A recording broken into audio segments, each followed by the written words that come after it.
Nako, pag-usapan natin, painit ng painit itong impeachment. At, kung hindi ako nagkakamali ay magkakabutuhan na sa May 11. Oh, so anong petsa ngayon? May 2. So meron pang 9 days or 10 days, more or less 10 days. So meron pa silang 10 araw para magpalaki ng maleta. Oh, 'di ba? Sige, sino yung boboto? Sino yung hindi? Oh, hmm. Kung ang panabla nila sa pagboto ay sila ay nagpapalaki ng maleta, nagpapalaki ng lagay, di umano. Yan po kasi naririnig natin, 'di ba? Yan ang kumakalat na balita. At yan din po ang galing sa tagaloob. Nagpapalaki ng maleta. Nagpapalaki lang ng presyo para boboto. Tatandaan po natin, pagdating ng 2028, tandaan ninyo yung mga pangalan na iboboto na magkaroon ng impeachment si BP Sara. Doon tayo sisingil sa kanila. Kung sila, pinili nila ang maleta, atin ang boto. Inyo ang maleta, inyo ang bit, amin ang boto. Singilin natin. Hindi naman po pwedeng boboto tong mga to. Walang maleta, walang envelope. Ay! Sinabi na ni Chanko yan. 6 na kongresista o 1/3 ng mga miyembro ng Kamara ang kailangang bumotong pabor para lumusot sa plenaryo ang impeachment ni Vice President Sara Duterte. Kaya ngayon pa lang, nag-uusap-usap na ang iba't ibang partido kaugnay sa impeachment proceedings. Ang pinakamalaking partido sa Kamara, ang Lakas CMD, nakakailang pulong na raw. Pero hindi raw dinidiktahan ng Lakas CMD ang mga miyembro nito. It's a conscience vote, no? Walang magiging stand ang partido. Conscience vote o maleta vote? O hindi raw dinidiktahan, pero minamaleta. Nagtatanong lang po, tama po ba ako o tamang-tama? Depende doon sa mga miyembro kung ano ang kanilang paniniwala at walang sapilitan kasi ganun talaga yun eh. Ayon kay Garin, sa 81 miyembro ng Lakas CMD sa Kamara, kalahati o higit pa raw ang pabor sa impeachment. Ayun. More than half, no? Ang sagot niya, dun sa Lakas CMD, more than half. Tandaan niyo po yung sinabi niya, more than half pabor sa impeachment. O sa maleta. Sige. Baka 2/3 will be in favor, 1/3 will not be. It's a moving number, even if it's our moral obligation and our duty. Siyempre, meron ding iba na iisipin nila, ayaw nila na magkaroon ng political enemies. Meron ding iba na mga nagsasabi na initially okay, pero merong factor kasi may mga groups with influence, no, na, or let's say, merong mga kumakausap din sa kanila na to protect, no, the Vice President. Ang Party List Coalition na alyansa ng mga party list representatives hindi pa raw nagpupulong. Pero sabi ni Bicol Saro Party List Representative Terry Ridon, sa mga party list, more than half of it. Yung isa, sa Lakas CMD, more than 50%. Ang sagot naman nito sa mga party list, more than half. Parang iisa script nyo, brad, Ridon!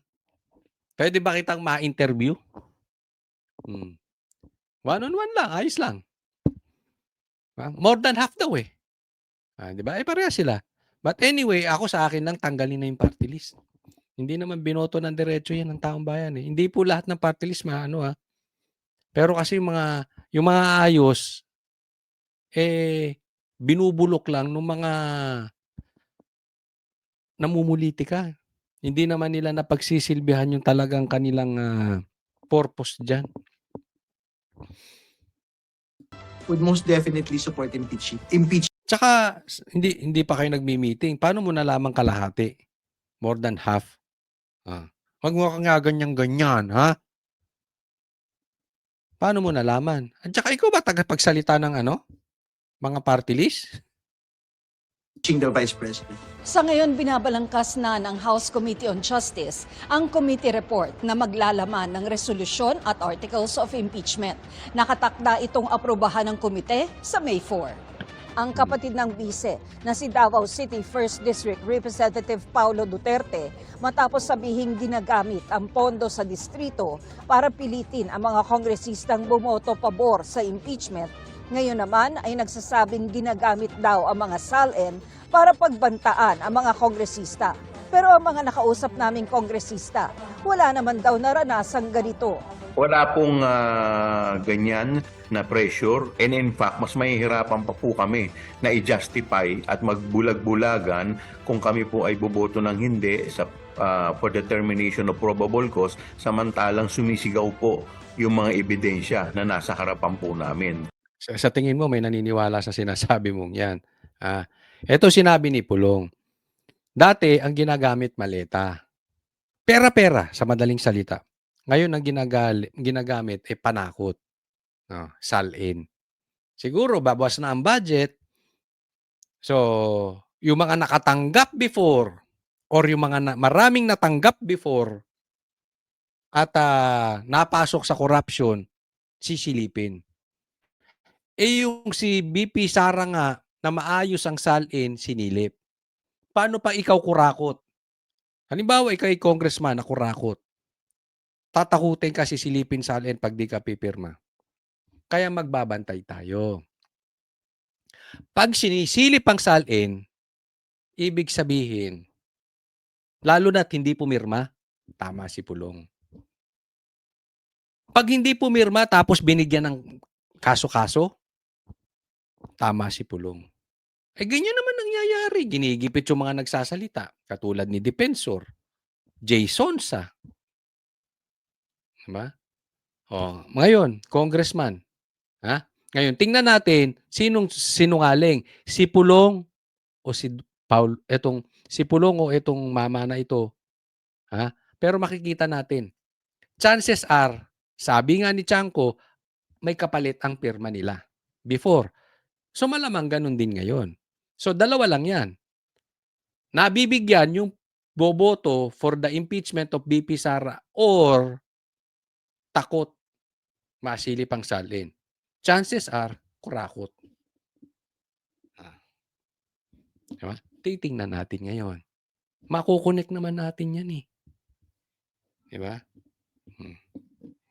I believe the best way forward is to put faces on those accusations. Kung sino man yung chief of staff na tinawagan or kung sino man yung congressman na tinawagan, napaka-importanteng lumabas, ilantad at siya mismo ang magsalita.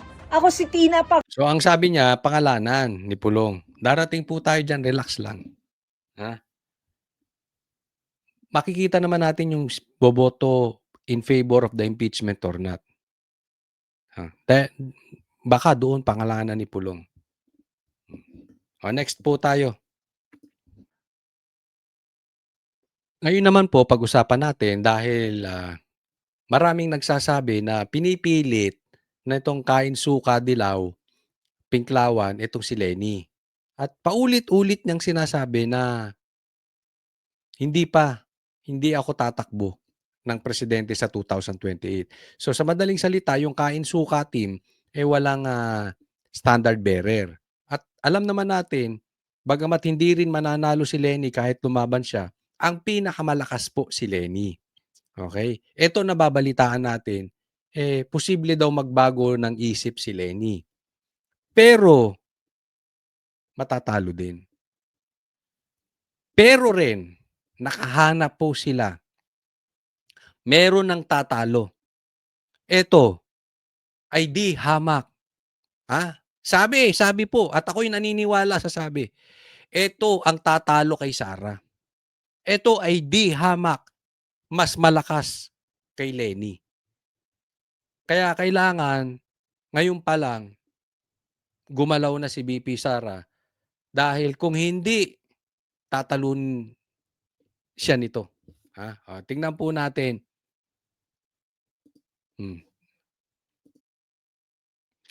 Tingnan po natin yung mabigat na kalaban ni BP Sara. ang mabigat na kalaban ni VP Sara sa 2028? Well, nagsabi na si ah, Lenny na hindi tatakbo any position national. Kung may isang salita siya, wala lang malaban. Kung may isang salita, baka umi-style lang din yan si Lenny. Pero hayaan mo siya, matatalo rin siya eh. Lalaban.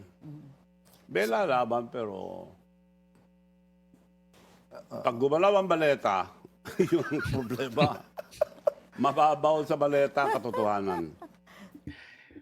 Yun po ang matinding kalaban ni VP Sara. And I totally agree with Gob Chabit, no? Alam nyo, hindi po yan salita galing out of nowhere. Yan po ang salita na kahit ngayon mapapatunayan nyo na. Walang tatalo kay Sara. Ako, sa tingin ko, dalawa lang ang posibleng tumalo kay Sara. Kung papatayin siya o talagang gagalaw ang maleta. This is very obvious. Tingnan po ninyo. Sa sobrang laki ng ebidensya, sa sobrang dami na nagtuturo kung sino ang mastermind, alam nyo, dapat tapos na to. Kung sa ibang bansa, huli na yung mastermind.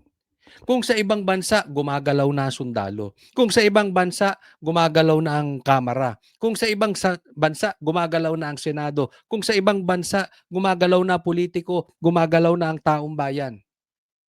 Kung sa ibang bansa, even media and bloggers, dediretsuhin kung sino yung mastermind. Pero tingnan nyo kung anong inaasikaso ngayon. Impeachment ni Sara, pinagbibintangan ng KOJC, at hinuli si Jason sa. Alam nyo kung bakit?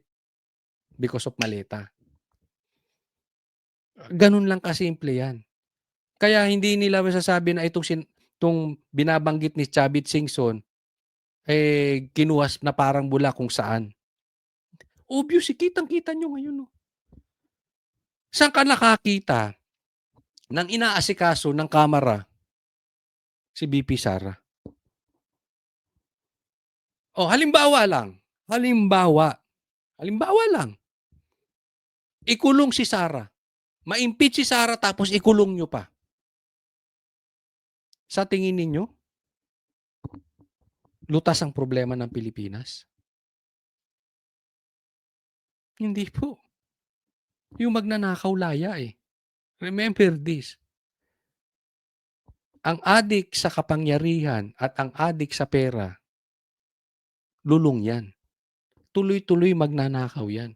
So kahit anong gawin nyo kay Sara, yung pagnanakaw tuloy-tuloy, maghihirap ang Pilipinas. Anong punto ko? Bakit aasikasuhin mo si Sara na hindi naman matutulungan yung problema natin sa korupsyon? Di po ba? Andun ang malaki nating problema. Kaya ako, alam nyo, sinasabi ko sa sarili ko, sinasabi ko rin sa iba.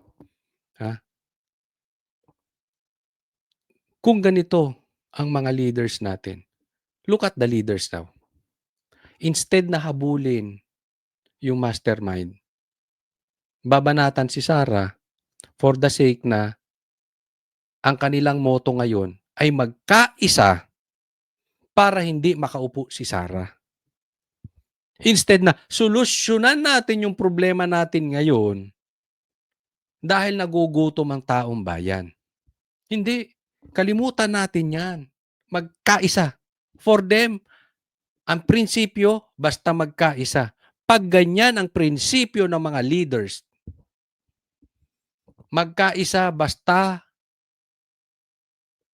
hindi makaupo si Sara. Kahit makaupo si Sara sa 2028, asahan nyo po, hindi aasenso Pilipinas. Dahil kung ang mga tao ganyan pa rin ang nakapaligid, ganyan pa rin ang iboboto nyong tao, walang mangyayari sa Pilipinas. Ito pa, tingnan po ninyo yung sinabit ni Chavita. Maganda po ito. yung Madriaga, professional scammer yun. May kaso, ang daming kaso. Ako Madriaga. mismo, Madriaga. nag-file na sa court, ini-scam ako, pinuntahan ako sa bahay, nakipagkaibigan, tapos humingi sila ng pera dahil may video sila si President Noynoy na nagde-deliver ito mga ito, PSG ito. Puro bang magnanakaw ang kasama. Nakarmas pa sila. So, hinuli ko lahat. Dinamanda ko. Scammer yun. Manong- Yun ang testigo. Hindi lang sila makapili. Yung Madriaga, Ah, professional scammer. Noy-noy. yan. Eto si Madriaga na tumitistigo kay Sara. Tingnan nyo kung gaano sila ka-desperate. Scammer. Wala na silang makuha eh. Kidnapper nga. Ano nga asahan mo dun? Most wanted nga. At a time, most wanted po yan sa mga pulis. Diba? Yan ang kinuha nilang testigo. Nakikita nyo yung sinasabi ko po sa inyo na ang laki ng problema ng bansa natin. Why? We have leaders na ganito. Basta lang maidiin si Sara, kukuha sila ng scammer. Kukuha sila ng kidnapper. Kukuha sila ng most wanted. Bakit? Just to protect themselves. Tatamaan sila kay Sara. Ganyan ang leaders natin. Ang problema natin, ang layo na natin sa katotohanan. Always remember this. The more tayong lumayo sa katotohanan, the more tayo magkakaroon ng problema. And look at the Philippines now. Let me repeat that. Tingnan po ninyo ang Pilipinas ngayon. Ang layo natin sa katotohanan. Kaya nakikita ko rin ang layo pa ng Pilipinas sa pag-asenso. Until maayos natin at dumikit tayo sa truth. Sabi nga, the truth will set us free. Ang totoo ay totoo regardless.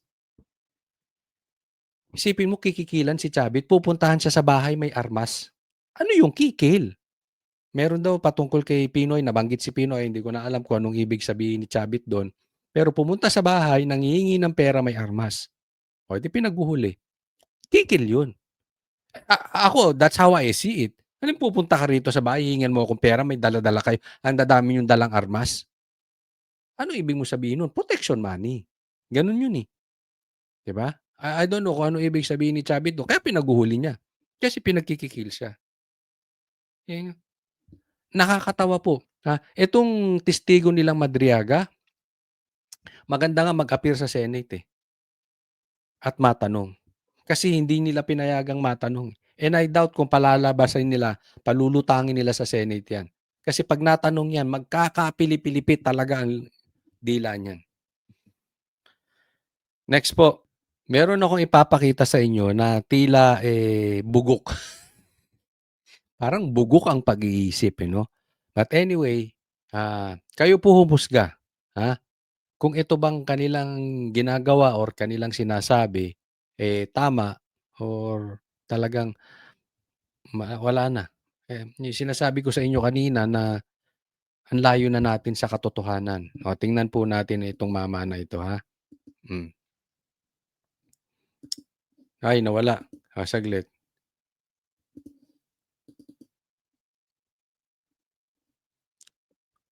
Ayan. Tingnan ninyo. Si Bongbong Marcos namimigay ng bigas. Bigas ba ito? 10 kilos ba yun? Basta anyway, parang bigas. Nakasako. Namimigay ng bigas kay Manny Pacquiao. Tingnan po ninyo. Ang una niyang ginanito, ang una niyang dinalaw, si Lenny. Tapos, si Isko. Tapos, si Pacquiao. Diba? Yung mga dati niyang nakalaban sa pagka-presidente, yan ang mga dinadalaw niya ngayon. Binobola, kinukuha ang amor. In short, pinapakita niya na maayos siya. Pag kayo ay nalaglag sa patibong na ganyan, katangan nyo na lang. Hindi, totoo yan. Ito si Bongbong Marcos ay tila parang sa likod ay gumagawa ng another unity team. Pero unity gangsta type. Yung tipong magbibigay. Hindi nga lang pera pero, sige ito ay para sa inyong siyudad. Pero pera ng taong bayan 'yan. Kaya gangstas type, eh. Lagay. Ayan. Lagay na mukhang legal. Hindi 'yan para sa bayan. Hindi ko alam kung nabigyan sila or what. Hindi ko na sila wala naman tayong ebidensya patungkol diyan, so hindi natin masasabi. Ang masasabi lang po natin, ginawa niya na po kay Sara yang ganyang uniteam at nakita niyo kung paano trinaydor si Sara. Ngayon kung mauuto kayo sa ganyang style, talagang masasabi ko medyo may problema sa pag-iisip ninyo. Okay lang kung tatanggapin niyo 'yan para sa inyong, siyudad, ayos lang walang problema. Pero kung magpapabola ka diyan, or magiging running mate or tatakbo kayo diyan or unit team kayo, mag-iingat kayo sa mamanto. Yung ginawa kay Sara na pinalibing pa yung tatay niya sa libingan ng bayani. Yung nagbalik sa pwesto sa mga Marcos na pagkatagal-tagal ay hindi sila makapwesto as president. Binalik and yet ginawa kay Sara. Kayo pa. So kung merong binibigay sa inyo, tanggapin nyo lang. Pero hindi naman siguro kayo tanga para magpauto. Habang lantaran na po ang ebidensya ng pambubudol nito. 'Di ba? Sabi nga, fool me once, shame on you. Fool me twice, shame on me. Kasi kahit hindi kayo nauto ngayon, pero nakita nyo kung paano nito trinaydor si Sara. Tapos papauto kayo. Ewan ko sa inyo. Ito pa. Ito, mainit na usapin, isa pa. Tingnan nyo kung sino ang nasa katinuan. Ganyan po ang administrasyon ngayon. Kasi hindi po ibig sabihin matalino ako or what. Kaya lang ang layo na po talaga natin sa katotohanan, eh. 'Pag binabaluktot mo ang tama, magmumukha ka talagang tanga kahit hindi ka tanga. Tingnan po ninyo. Ano sabi ni Tito Soto? Sa akin, ang forthwith means the following day. Kay Chis Escudero, ang sabi niya, forthwith without unnecessary delay, but within reasonable time depending on circumstances. Sa madaling salita, kay Chis, hindi mo dapat dinidelay ang forthwith, ang ibig sabihin. Pero, hindi mo rin mamadaliin na to the point na masisira na po yung due process. Yung dapat nasa legal ka. Abogado to si Chis eh. Anong sabi ng Supreme Court? Ito nakita ko lang tong post na ito eh. Ang ganda ng pagkakahimay niya. Based on the Supreme Court interpretation, Chis is more correct. Tito Soto emphasized his experience as a long-serving senator in explaining his position. He even insisted na siya ang dapat paniwalaan at hindi ang Supreme Court. Wow! From One Ball University, alam mo ba para ka maging Supreme Court, isa kang justice ng Supreme Court, ang utak mo niyan ang talas. Coming from you. Coming from a noontime show, ikaw ang dapat paniwalaan because he is the only senator who has been elected 5 times. Dahil daw matagal siyang senador. Siya lang ang kaisa-isang senador na elected 5 times. Alam nyo, wala po sa experience. Yan yung sinasabi ko eh. Ang katotohanan, hindi mo pwedeng baluktutin yan. Regardless kung sino ka pa, gaano ka katagal. Ba? Bibigyan kitang halimbawa. Halimbawa, ikaw ay matagal ng engineer. At si Chis Escudero ay walang alam sa building. Example lang 'to, example. Sabi ni Tito Sotto, kahit tumalong ka sa 10th floor, since ako gumawa ng building, mapoprotektahan ka. Si Cheese naniniwala na 'pag tumalong ka sa 10th floor, patay ka. Ang sinasabi ni Tito Sotto, marami namang nalaglag na sa first floor or kung saan man ng mga tao niya na hindi naman namatay. Regardless kung 15 years, 20 years, 30 years ka ng engineer, 'pag tumalong ka sa 10th floor, patay ka. Sinong tama, si Cheese o si Tito Sotto? Kasi ang katotohanan, hindi mo maiiwasan 'yan. Kahit sino ka pa. Ang totoo, totoo. Alam mo, naalala ko yung kwento, 'no? Maikwento ko lang saglit, okey lang ba? Kuwento natin saglit. Kasi po ako'y nagha-handle ng banda. So, manager po ako ng banda before, 'no, bago ako dito nagpunta sa vlogging. Manager po ako ng banda at nagpupunta kami sa iba't ibang bansa. Ngayon, nung kami ay hindi ko maalala kung nasa Malaysia kami that time, nagtalo yung yung bahista ko at saka yung gitarista. Sinita nung bahista ko yung gitarista, sabi niya, "Sintonado yung ginagawa mo, mali yun, eto key dun, eto key." Ang sagot nung gitarista ko, sabi niya, "Sino ka ba? Ang tagal ko ng gitarista. Kailan ka lang naging bahista? Pangalawa, nakailang biyahe ka na ba?" Ang ibig sabihin sa banda ng biyahe is yung kasi yun, parang, accomplishment yun. Nakailang biyahe ka na, it means nakailang punta ka na sa ibang bansa para tumugtog.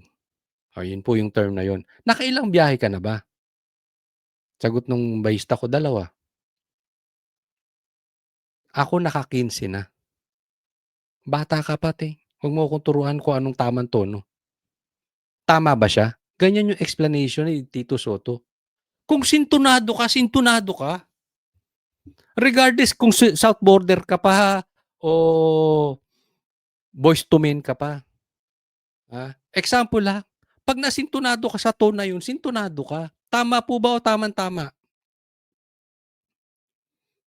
Ganito kasi yung yabang nito si Tito Sotto. Parang siya ang pinakamatagal na senador, hindi siya, mas magaling pa siya sa Supreme Court.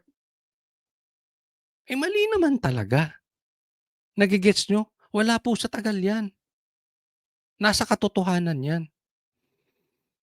Panglima, the risk and danger when an arrogant comedian imposes his own interpretation of legal terms. Kaya nga may abogado ini-interpret ang batas.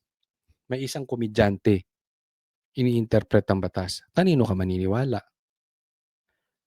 Pinanigan na ng korte yung interpretasyon ng lawyer. I-insist mo pa.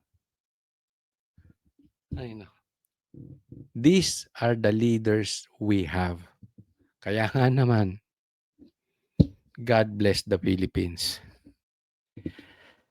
Ang layo pa natin, no? Ang layo ng katinuan sa bansa ng Pilipinas kasi ang layo natin sa katotohanan.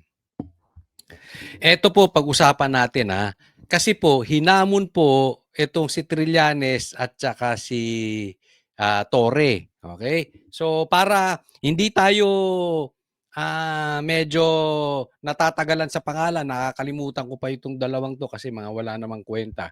No? Banggitin na lang natin, Trillanes, Torre. Shortcutting ko, Titi.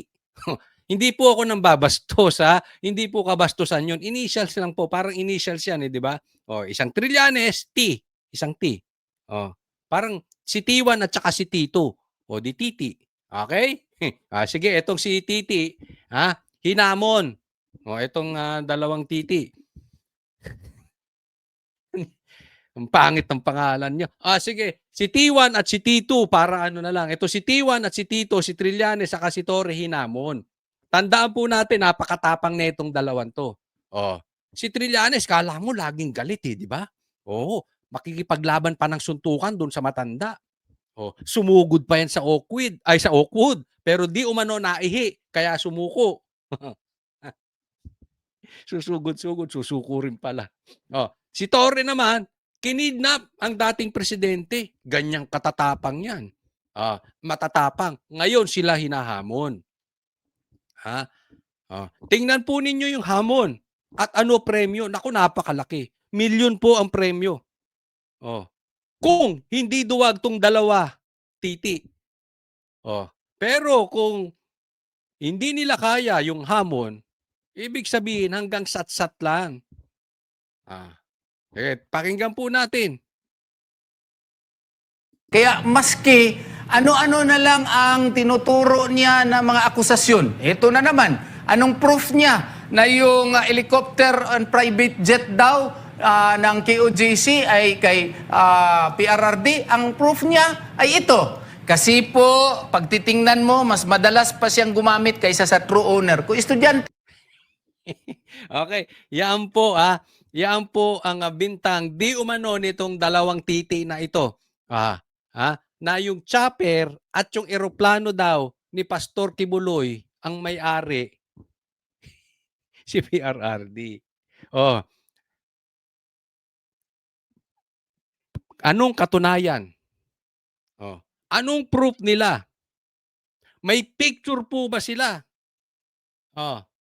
Meron ba silang video? Meron ba silang hawak na titulo? Meron ba silang hawak na dokumento? Ang katunayan daw nitong titi na ito ay dahil mas madalas pa daw gumamit ng eroplano at chopper si PRRD kaysa kay Pastor Kibuloy. Pambihira. Kung ganon, kung ganon, ang usapin ng pag-aari, baka ako may-ari ng SMNI. Madalas ako dyan eh. Alala nyo, last time, araw-araw po ang Banateros sa SMNI. 3 pa lang kami noon. Araw-araw po ang Banateros. Ako, isa ako sa hindi pala absent. Edi ako may-ari ng SMNI dahil madalas ako dyan. Wag namang, kung ikaw ang gumagamit, ikaw na madalas. Edi, yung CR, kung saan yung holding area doon sa holding area, sa VIP area, kung saan nandoon madalas ang Banateros. Ang may-ari nung CR na yon ay si Banat Bay at saka si Jay Guevara. Bakit? Lagi silang nasa CR eh. Walang palya yun. Bago mag-show, magsi-CR yung dalawa, unahan pa. So, ang may-ari ng CR sa SMNI, si Banat Bay at saka si Jay Guevara. Di ba? Kung susundan natin itong ebidensya ni Trillanes, bobo talaga, di ba? Ang bobo. Ito si Trillanes, 1,000, isang tanga. Buong bansa, bobo na. Nang dahil sa'yo, animal ka. ko ito sa law school, I will perhaps tell him, Iho, nakadaan ka ba sa kolehiyo? Opo. Nakadaan ka pala, Doon sa philosophy mo, nakadaan ka ba ng logic, Iho? Tatanungin ko siya, opo. Parang logical fallacy ito. Ang proof mo na si PRRD ang may-ari ng helicopter at saka eroplano kasi according to you, ay mas madalas pa siyang gumagamit kaysa sa true owner. Meron ka bang ebidensya, Iho, na ang true owner ay si Pastor Apollo si Kibuloy? Meron ka bang dyan? Yun ang ebidensya. Meron ka bang video? Meron ka bang testimonial evidence na mag-prove talaga? You will prove the causal link between your allegation and your, accusation. Yun nga problema. Dalawang uniform men, di umano itong dalawa. Hindi abogado eh. Kaya nga sila titi. Tanga. Di ba? Mabihirang logic 'yun. Tama naman sinasabi ni ni Attorney Torion. Yun po ang kinakailangan, iho. Kaya sunod, bago ka mag-attend na aking klase, review ka muna ng logic, ha? Review ka muna para magkaintindihan tayo. At isa pa, attorney, yung sabi na ang KOGC daw walang kapasiting bumili ng mga gamit na yun. Matanong nga kita, Tore, ano pala ang mga parameters mo at basehanan mo sa isang tao, isang agency or isang entity na may kapasidad siyang ganyan. Ano ang parameters na ginamit mo? At sino kang sa amin na wala kaming capacity? Huwag mo kaming ipantay sa standard mo. Oh. Kung ang standard mo ganon, huwag mo kaming ipantay doon, kayo ni Trillanes. Oh. Nagkasundo pa yung dalawa. Alam mo, kumpleto na kayo. Isama nyo si Gadon. Bagay sa inyong dalawa. Titi plus Gadon. Ay, patay na. Matindi. Pero si Banat Nay. Hello, ma'am. Banat Nay. Naku. Ma-relax ngayon si Banat Nay. Kaya nga binansagang Banat Nay na yan. Talagang matindi rin bumakbak yan. Pero kalmado lang siya ngayon. Yun lang ko. Ano ang basehanan mo? Yun lang? Oh. Kung tanongin din kita, wala kang kapasiting bumili ng bahay doon sa ganyan, ha? Magkababayan tayo. Oh. Ma-accept mo ba yon? Hindi ko man alam kung may tinago ka ba dyan o nakahukay ka ba ng ginto o kaya hindi kita maaling akusahan na wala kang capacity na bumili ng bahay. Kaya wag mo kaming akusahan din na wala kaming capacity bumili ng ganito, ganyan. Alam nyo, na-underestimate nyo ang SMNI. Obviously, hindi nyo kilala ang SMNI. Obviously, hindi nyo kilala ang KOJC. Kaya ginaganyan ninyo. No? Kaya na-underestimate ninyo, kaya sa tingin ninyo, walang capacity ang KOJC bumili. Alam nyo po, ang dami ko nang napuntahang bansa. Japan, Hong Kong, tumawid pa kami sa Macau. Nag-US ako. Hawaii. Ang Hawaii naman is US. So, nag-Hawaii din ako, nag-New York ako, nag-LA ako, San Diego, New York, kung saan-saan. Ano pa ba? Mga napuntahan ko. Alam nyo po, lahat po yan may KOJC.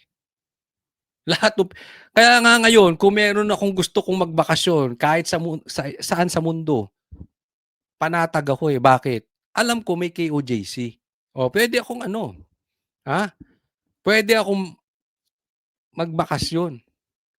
Anong pong punto natin? Napakalaki po ng KOJC. Ang KOJC hindi lang po pang Davao. Ang KOJC hindi lang po pang Pilipinas. Guaranteed po yun.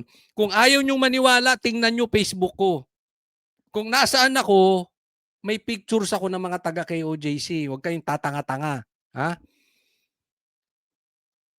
So, malawak po ang KOJC. Tapos sasabihin ninyo, walang kakayanan. Tapos walang pambili. Tapos kay PRRD. Bakit nyo sinisilip ang yaman ng simbahan? That is harassment. May separation of church and state tayo. Tatandaan po natin, hindi politiko si Pastor Kibuloy. Para silipin ninyo. Pambihira kayo. Gusto nyo sinilip ninyo yung bank account. Pati BIR nung kay BP Sara na bawal. Ngayon naman, ang gusto nyong silipin si Pastor Kibuloy, excuse me po, gusto nyong silipin ang KOJC. Walang kakayanan.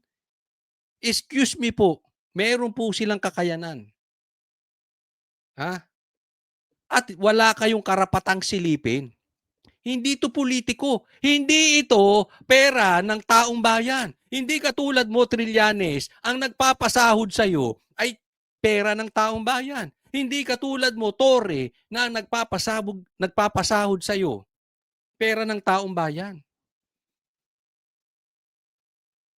Hindi po kidnapper si Pastor Kibuloy katulad ninyo.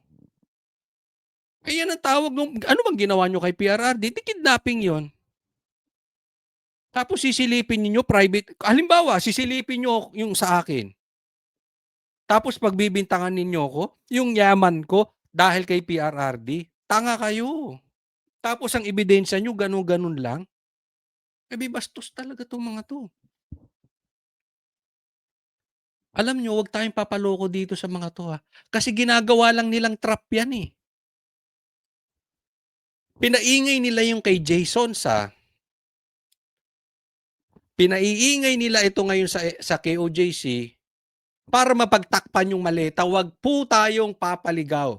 This is a lie. Ba't hindi mo matawag, Auntie Claire, na mga fake news peddler yung mga yan? O sige, nahamon. Patunayan ninyo. Kung hindi kayo bakla, kung hindi kayo duwag, patunayan ninyo. Kasi kung hindi, puro lang kayo satsat. Alam nyo, eto lang. Kung hindi kayang patunayan ni Trillanes yan, malamang-lamang, I'm totally confident na lahat po ng pinipresentang chismis ni Trillanes, peke. So patunayan mo yan, Trillanes. Dahil ikaw ang nagpasabog dun sa mga bank accounts, pag hindi mo napatunayan itong sa KOJC,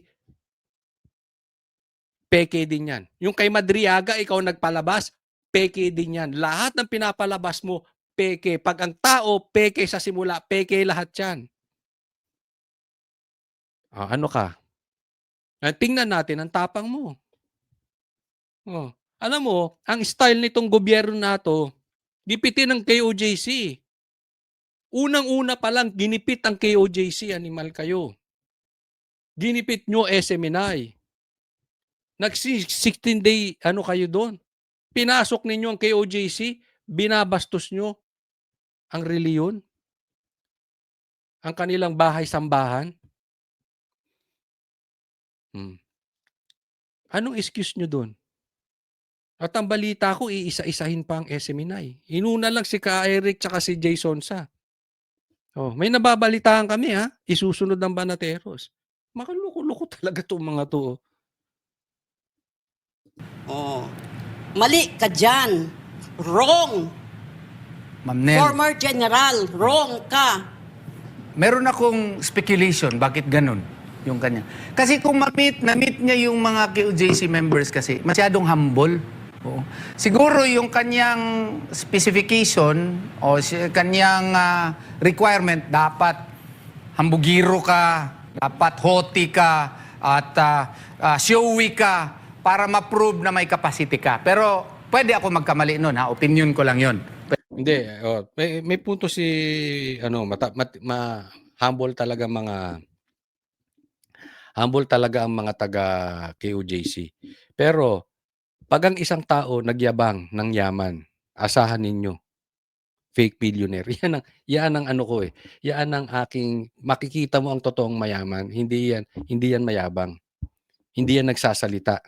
Hindi yan nagso-show off. Hindi niya pinapakita yung yaman niya sa Facebook. 'Di ba? Ganun kasi humble lang ang KOJC. So akala nila walang kakayanan. Ikaw ba naman? 'Di ba? Ikatangan nitong dalawang to.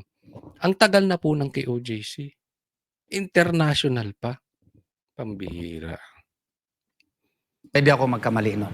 Pero siguro yun ang kanyang parameter na may capacity ka. Attorney, may nagtatanong dito. Ano pong mangyayari sakali, attorney, kung after ng 2 linggo na palugit ninyo ay walang maibigay na ebidensya sina Trillanes at Torres sa kanilang mga akusasyon? Well, that is a decision to be made by KOJC officers. And nandito naman sila, ma'am, ngayon. Perhaps lang. I could not speculate for them. But perhaps, baka may kaso talaga. Yun po. Hindi natin sila masisingil, no? Pababayaran after two weeks kung hindi nila naman, ano. Kasi Wala silang pinirmahan. Ang atin ng salita dito, kayo salita din dyan. Ang maganda dyan, punta kayo dito, pirmahan tayo. After 2 weeks, ibigay ninyo. Sige, pasanin ninyong helicopter at saka aeroplano, inyo na. Di ba? As simple as that. Wala niya yung sat-sat dito, sat-sat doon. Para tayong mga bakla niyan. Nako, sino yung titi? Bakla yung titi. Nako, titi talaga.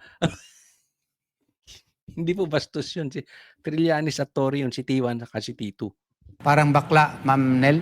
Oo, di ba? Sat-sat dito, sat-sat doon. Anong makukuha mo doon?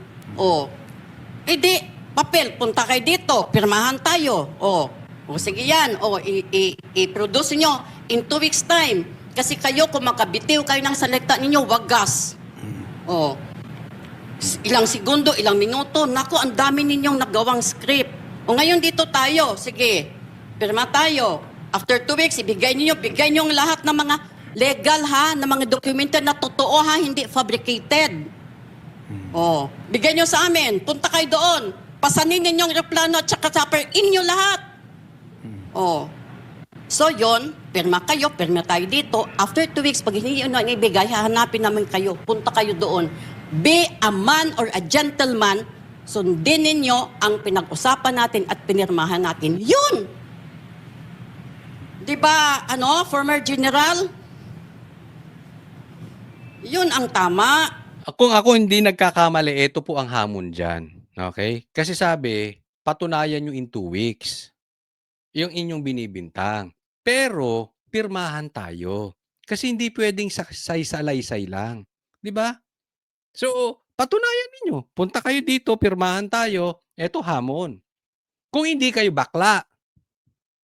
Okay, dalawa. Kayong titi. Kung hindi kayo bakla, pirmahan, may nakita kayo, napatunayan ninyo na ang may-ari nung chopper tsaka aeroplano, nung private jet, ay si PRRD, sa inyo na. Kung tama ako ng pagkakaintindi sa hamon, sa inyo na yan. Merong dokumento ha. Hindi laway ni Trillanes. Yung laway ni Trillanes, panis. Pag hindi lumaban si Trillanes, lahat na lang ng ipinakita niyang proof at mga pinagdadadakdak niya dyan peke. Bakit?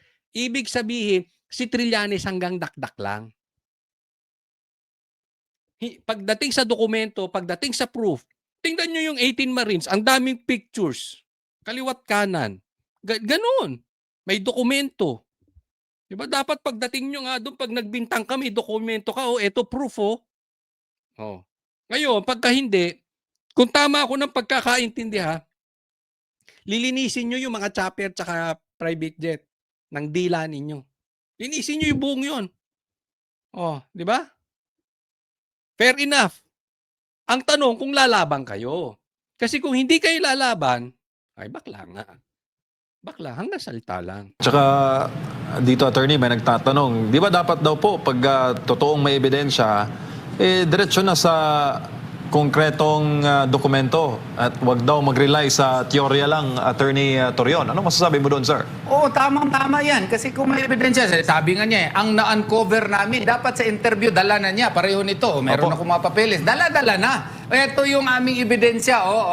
Meron dito, picture ito. Nagbigay ng pera. Ang daming pera. Si Presidente Duterte doon sa QGC officer. Baka si Ma'am Nilida yun. Dahil binigay kay Ma'am Nilida yung pera. May video rin, nagpapakita talaga na si Presidente Duterte nagpera. Tapos nagka-agree sila na ipangalan lang sa QGC. May Yun trail ang paper, ebidensya. attorney. May trail paper. May trail paper talaga. Kasi kung magbili ka kasi ng eroplano, hindi rin yan dali-dali. They will also check whether or not you really have the capacity. Tapos ang iba pa nga yan, hindi talaga cash ang ina-accept. Dapat money transfer yan. Di kung meron kang money transfer, pakita mo. So kung meron nga talagang proof na kay PRRD yan, dapat sa interview pa lang, pinakita na niya. Ang problema hanggang ngayon, wala At saka ang duda ko, wala Hanggang salita lang to Hanggang salita lang yan si Trillanes. talaga siyang ebidensya. Basta yun lang ating attorney, pag hindi naibigay within 2 weeks, dilaan talaga ninyo doon ang chopper at ang eroplano. Linisin ninyo ang buong hangar doon hanggang sa labas. Kung bakla yan, hindi. Kung totoo lang, ha? Kung totoong bakla yan, gusto nila yan dila-dila. Yan ang hamon, ha? Yan ang hamon. Pero ito masasabi ko sa inyo. Ito hindi ko pinagtatanggol ang KOJC. Ang KOJC po ay hindi ko kareliyon. Marami nga napagbibintangan akong diyan ako. Hindi po ako taga KOJC. Yung mga kakilala ko alam kung saan ako church belong. Pero isa sa masasabi ko, napakatino ng mga taga KOJC. Hindi to sa binubuhat sila. At sisiguraduhin ko, I'm very, very confident 1,000,000% ng pera ng KOJC, yung private jet na yan ay hindi galing kay PRRD. Yang chopper na yan. Naku. Ito po kasi, ako po ay isang, dun sa mga hindi na, observant ako, tahimik lang ako sa gilid. Pero I observe people. Hindi ako mabobola. Oo lang ako ng oo. Pero pag nakakita ako ng taliwas doon sa sinasabi, hindi mo ako mapagsasalita ng ganito. Madalas po ako dito sa SMNI at ang dami ko nang na-meet. And na-meet ko rin ng harapan si PRRD at saka si Pastor Kibuloy. Together, na-meet ko na rin na andyan si BP Sara and all. Wala. As in, zero, negative. Na there is a sign na pag-aari ng PRRD itong KOJC. No sign. Maniwala po kayo sa akin. No sign. Not even yung eroplano o chopper o kung ano pa man sinasabi nitong dalawa. Kaya nga naman, sabi ko, ganito po ang kalagayan ng ating bansa. Sobrang desperate nung mga tuta nitong mga buhaya. Dahil siyempre nga, ginagamit pang diversion itong issue na ito. And at the same time, harassment to. Talagang pahihintuin nila. Kaya alam niyo mga kababayan, ako'y nananawagan sa inyo. Malapit na po natin makamit ang tagumpay. Ako'y nararamdaman ko. Lagi namang ganyan eh. Pag painit ng painit ang panggigipit, malapit na ang tagumpay. Lagi po natin. Kaya nga pinaiinit ang panggigipit kasi napapansin na nila na yung mga tao ay nahuhuli na yung kanilang sistema at kailangan nilang patahimikin. Tandaan nyo po, kayo na po ang humusga. Yung ibang media, yung ibang mainstream media, yung ibang simbahan, hawak nila sa liig. Kaya nilang kontrolin. Tandaan niyo po yan. At alam kong alam niyo yan. At alam kong alam niyo kung sino-sino tong mga to. Kaya nga naman, pinagkakatiwalaan ng SMNI. Pero yung hindi nila kayang hawakan na simbahan, which is KOJC, at hindi nila kayang hawakan na network, na hindi nila kayang bayaran, sisiraan. Alam nyo, sasabihin ko to sa inyo. Before, may alok sa Banateros. At alam kong naikwento na to ni Banat Bay. May alok sa Banateros. Malaki pong pera. Hayahay na buhay. Ano lang gagawin? Banatan si Sara. Yun lang po. Ganun kasimple. Monthly po yun. Basta tuluyan lang. Banatan at banatan si Sara. Pag hindi ka pumayag sa alok, demanda ang aabutin mo. After nun, na hindi tinanggap ng Banateros, 3 pa lang kami nun. Si Banat Bay, ako, tsaka si Boss Dada. Nung hindi tinanggap ng Banateros yung offer, malaki po yun.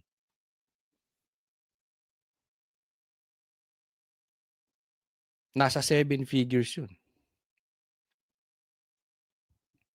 Nung hindi tinanggap ng Banateros, tingnan nyo, puro demanda ang inabot ni Banatbay. Ang pinuntirya, si Banatbay. Ganun po. Ganun po ang sistema ngayon. Babayaran ka, pag hindi ka mabayaran, gigipitin ka. Kaya kapit po, tulong-tulong po tayo. Hindi nila kaya ang SMNI. Hindi nila kaya ang Banateros. Next topic po tayo. Grabe itong ginawa kay Jason sa no? At talagang napakadaming mali na ginawa sa kanyang pagkakaaresto. Hindi ko alam kung naaresto ba o hinuli. Hindi ko, basta sila kanila na yan. Magkaiba daw meaning nung hinuli tsaka inaaresto eh. But anyway, etong si Jason sa binababoy. Napakasama. Matanda na po ito si Jason sa. Maraming ang nagsasabi na ngayon, nakaposas ka, inaasma ka. Ngayon, nakaposas ka, hindi ka makalakad. Ngayon, nakaposas ka, may sakit ka. Alam nyo, matanda na po si Jason sa. Igagaranti ko po sa inyo. Ito po, nakakasama ko po si Jason sa. Mahina po siya talaga. Okay? Hindi po siya umaarte. Sabi ko na nga ba, ganyan ang gagawin sa kanya. Sasabihin na umaarte lang si Jason sa. Hindi, totoo yan. Nakasama ko siya, maglalakad lang ng 200, 300 meters. Nakakailang hinto kami. Hindi siya talaga makalakad ng malayo. At meron kaming show before sa Davao. Jason sa naputo, dapat sa gitna po nakaupo. Pinipili niya sa gilid. Bakit po? Kasi ubo ng ubo. Mapapansin nyo yan eh. May proof po. Tingnan ninyo. Ubo siya ng ubo. Kahit naman doon sa aming mga interview sa kanya, ubo siya ng ubo. Hindi po arte yan. Igagaranti ko sa inyo. With proof po yan. Hindi umaarte yan si Jason sa na porket nahuli. Kunwari may sakit. Hindi. Bastos lang kayo talaga. Alam nyo nang matanda. Ang gaang-gaang ng kaso sa kanya. Animal kayo. Pahihirapan ninyo. Huhulihin ninyo. Thursday ng gabi dahil alam nyo, yung Lunes, walang opisina. Tapos Sabado, Linggo dyan siya. Yung karapatan niya na makapag-bail agad, naabuso. Hindi po ganyan ang pag-interpret sa batas. Nawawala eh. Ay nako, tingnan po natin to. Sa kasagsagan pa lang ng pag-aresto sa kanya ng NBI sa kanyang bahay sa Quezon City nitong Huwebes. Diyan pa lang eh, bakit may media agad? Hanggang sa loob, ganyan ba talaga? O sabihin, hindi ko, Choli, ganyan naman talaga eh. O sige, tandaan po natin private citizen si Jason sa. Kung ano man ang pagkakasala ni Jason sa, hindi naman dapat ganyan. Hindi ko po sinasabing mali si Jay. Pero just in case, for discussion purposes pala, kahit may kasalanan siya, hindi, bakit may media agad? Alam nyo kung anong ginagawa niyong pambababoy kay Jason sa? Mangyayari sa inyo yan. Halimbawa lang, kung sino may pakana nito, halimbawa lang ang may pakana nito si Bongbong Marcos. Tandaan nyo kung anong nangyayari ngayon kay Jason sa. Mangyayari sa iyo Bongbong Marcos. Example lang po yun, wag tanga ha. Magagalit na naman yung mga trolls eh. Example lang po yan. Kunwari ang may pakana nito, si Tambaluslos. Tandaan nyo yung ginagawa nyo kay Jason sa. Mangyayari sa inyo yan. Pag kayo pinusasan, bababuyin din kayo. Hindi po threat yan. Yan po ang tinatawag nating nakasulat. Whatever you sow, you will reap. Kung anong tinanim mo, aanihin mo. Kaya kung sino man may pakana nito, halimbawa lang, ito'y halimbawa lang ha, halimbawa lang po ito, huwag kayong magagalit. Halimbawa yung asawa mo, Halimbawa lang, yung asawa mo congressman o congresswoman or mayor or DPWH at may anomalyang maleta. May kinurakot na maleta 1 billion. Balang araw pupusasan din yan. At ganyan ipaparada. Yun dapat lang public official. Ito, private citizen. Tingnan ninyo, ginawa ninyo. Di ba? Anong klase yan? Ngayon, kung sinasabi nyo normal yan, o sige. Sabi ko nga, kung anong tinanim nyo, anihin nyo. Kung normal yan, mangyayari sa inyo yan. Ganun lang naman kasimple yan eh. Kung anong pambababoy ginagawa nyo, kung maganda yan, ginagawa nyo kay Jason o di maganda rin ang babalik sa inyo. Simple lang. Tama ba? O tamang-tama? Ng gabi, kwenestyon na ni veteran broadcaster Jay Sonza ang nilalaman ng kanyang warrant of arrest. Tinignan namin kanina ng abogado, ang sabi, ang mga nakalagay, no bill required. Kaya gusto ko makita yung original. Pinaaaresto siya ng Pasay Regional Trial Court sa mga kasong unlawful publication in relation to the Cybercrime Prevention Act na nag-ugat sa umano'y pagpapakalat niya ng peking medical records ni PBBM. Ayon sa kanyang legal counsel na si Attorney Mark Tolentino, inaalmahan nila ang nakasaad sa warrant na non-bailable ang mga kaso ng kanyang kliyente. Kwenestyon pati nito ang NBI sa mabilis na pag-aresto kay Sonza. Tila sinadya pa raw nitong arestuhin ang 71 anyos sa gabi mismo bago ang long weekend para hindi agad makapagpiyansa. Ang kaso, unlawful publication. When say unlawful publication, the penalty is only up to 6 months imprisonment. Kahit nagawin natin 6 years imprisonment yan, the case is bailable as a Unlawful publication, ang gaang-gaang. Gaganyanin po niyo yung matanda. matter of right. Ito namang NBI, kahit mga lawyers na alam naman nila na highly legally questionable yung warrant of arrest, in-arrest pa rin nila yung matanda. Eksakto. Lawyers yung mga taga-NBI eh. Ako, I have nothing against sa mga NBI. Kasi maraming matitino dyan. Sa katunayan, ang balita ko dyan sa NBI, ayaw nila yung ginagawa ng kanilang itong si NBI director na si sino to? Basta ito, yung hindi, tagalabas naman daw kasi yan, kaya kinuha. Kinuha lang, kaya iba ang diskarte, nakita mo. Kung may Auntie Claire, ito yung Uncle Claire. Di ba? Legally, abogado naman kayo eh. Alam nyo nang legally questionable yung warrant of arrest. Ginawa nyo pa rin. Nila yung matanda. Giit pa ni Tolentino, dapat daw ay nilinaw ng NBI sa korte kung bakit non-bailable ang mga kaso. Pero sagot ni NBI Director Melvin Matibag, at the end of the day, it's the court who will decide kung may bail ba o wala. So kami, we cannot inquire on the court. All we have to do is to enforce it. Kailangan namin gawin yun eh. Marami naman tayong narinig na mayroong mga personalities na pag nabalita may warrant, nagtatago na. So hindi na natin mahanap, hindi na natin maaresto. Sa ngayon, nakatutok. Wala pong question. Ito issue dito. Sinasabi, abogado kayo. Highly questionable, legally questionable na ang baba ng kaso, tapos hinayaan nyo lang. Dapat in-inquire nyo sa korte. Ang sinasabi naman nitong si Matibag, hindi namin trabaho yun. Hindi namin pwedeng questionin yun. So, kailangan naming arestuhin agad. Alam nyo na nga mali yung hindi bailable. And in the first place, if you are in good faith, bakit hindi nyo hinuli ng umaga?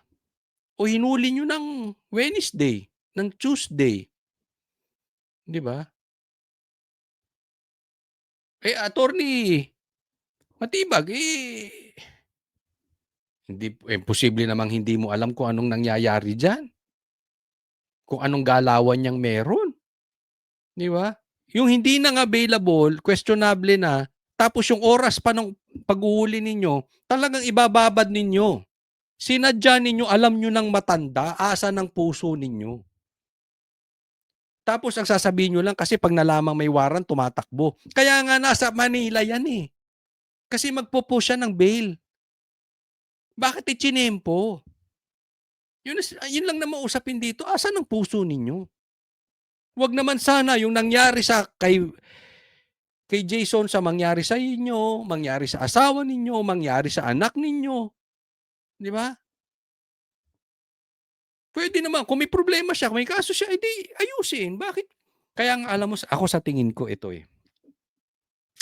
Napapanahon na magkaroon ng batas na sana ipagbawal yung yung paglabas ng warrant of arrest ng Biyernes o the day before a holiday. Kasi po, instead na inaayos po yung pag-aaresto, inaabuso yung batas. Tsetsempuhin talaga. O dapat ang paglabas lang ng warrant of arrest, kung ako pero wala naman akong planong maging mambabatas. Lalo ngayon, ako. Pero halimbawa lang, ako congressman, isa yan sa ipapanukala. Yan ang napakalaking problema. Dapat ang warrant of arrest lalabas ng Tuesday. Pag bailable. Para may bailable eh. Ang baba nung batas, sasabihin nyo, tatakas. Ba't ka tatakas? Magbe-bail ka lang. Anong logic yun? Anong klaseng logic coming from a lawyer? Hindi mo kailangan takasan kasi makakapag-bail ka nga. So dapat, pag bailable, hanggang Tuesday lang. Para may oras ka pa makapag-bail. Yung iba kasi, sinasadya. Wala silang pakialam kahit matanda. Walang puso. Sinasadya, gagawin pa over the weekend. O baka mamaya magkaroon kami ng warrant Tsetsempuhin din ng Biyernes. O, sabihin nyo, tsamba na naman. Sasabihin nyo, ginagawa lang ninyo, trabaho ninyo. Manguhuli kayo Biyernes ng gabi. Baka sabihin nyo, nakatsamba ako. Na raw ang kampo ni Sonza sa mga legal na hakbang na maaari nitong gawin para agad siyang makalaya. Kinilala naman ng Presidential Communications Office ang pagkakaso at pagkakaaresto sa veteran broadcaster. Ayon kay PCO Secretary Dave Gomez, sinasalamin nito ang kampanya ng administrasyon kontra sa umano'y online abuse. Tama ka. Sinasalamin nito ang legacy ni Bongbong Marcos. Isipin mo, ang unang nakukulong, ang unang binibigyan ng mugshot, yung nagsasalita laban sa gobyerno. Tanga ba kayo? Hindi nyo alam yon?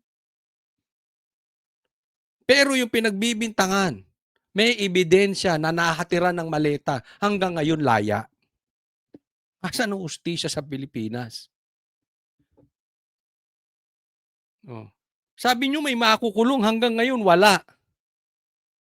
Laya yung mga mastermind. Pag hindi sang-ayon sa inyo. Samantalang, ang daming fake news ni Trillanes.